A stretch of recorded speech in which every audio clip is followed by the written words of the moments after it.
Skandavniekus nomocījis nevien pēdējo dienu karstums, bet arī neciešamā smaka, kas nāk no pilsētas attīrīšanas iekārtām. Specifiskais aromāts jūtams puspilsētā, un jo termometra stabiņš paceļas augstāk, jo smaka intensīvāka.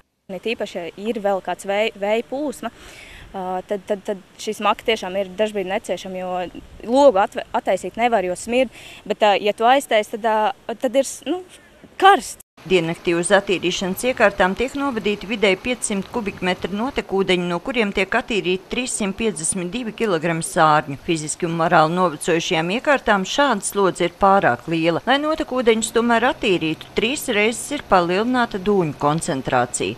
Viņiem ir jāsmird. Šeit ir blakus produkti šīs dūņas, un viņas tur, kā saka, rūkst, izdalās gāzes. Pavasarī, ziemā, rudenī temperatūra ir zema. Tad šis process arī nenotiek. Tas ir kā, jebkurā vielā, zapts, burciņi ar karstumā rūkst, viss notiek.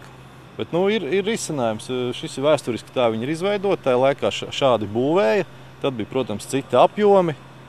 Un tagad mēs esam sasnieguši tādu līmeni, ka mums ir kaut kas jāmaina. Nevar vairāk tā dzīvot.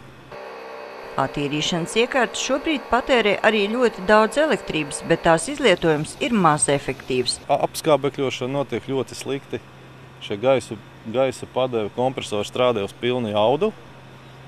Burbuļi, var redzēt blakus baseinos, tie gaisa burbulīši ļoti lieli, bet viņu vajadzētu sadalīt daudz mazos burbulīšos. Un šī apskābekļošana varētu uz pusi mazāk tērēt jaudu un būtu rezultāts daudzreiz lielāks. Šīs iekārtas ir jau 16, 17 gadus atpakaļ kā atremontētas. Laiks ir pagājis krietni, tehnoloģijas ir attīstījušās, un mēs esam atpalikuši. Kā mums šeit bija atbraukuši speciālisti, viņi teica, šīs iekārtas ir gan morāli, gan fiziski novecojušas, un būtu sen laiks jau ķerties klāt un kaut ko darīt lietas labā. Jauna attīrīšanas iekārtu izbūve tika iekļauta arī ūdens saimniecības attīstības projektā, tomēr tā netika akceptēta. Lai situāciju novērstu neizbūvējot jaunas ietaises, būtu nepieciešami ap 200 000 eiro, bet pašvaldībai šādu līdzekļu nav. Par šo naudu viņi varētu uzlabot šos aerācijas baseinus.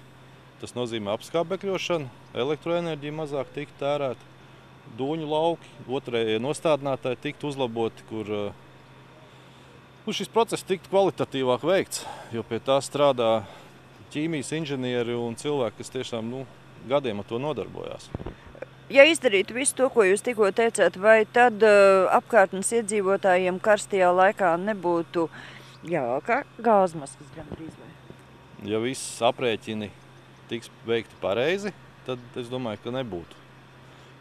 To, ka galīgas makas nebūs, tas droši vien būtu muļķīgi teikt, bet tā kā šobrīd tas noteikti nebūtu. Pagājušajā nedēļā jauko aromātu ieelpot pašvaldība aicināja arī vides aizsardzības un pašvaldības lietu ministru. Ministrs gan norādīja, ka Kandava nesot vienīgā, kur ir šādas problēmas. Līdzīga situācija esot arī Kolkā. Tomēr solīja pāris dienu laikā atrast iespēju vismaz daļēji finansēt attīrīšanas iekārtu remontdarbu izmaksas.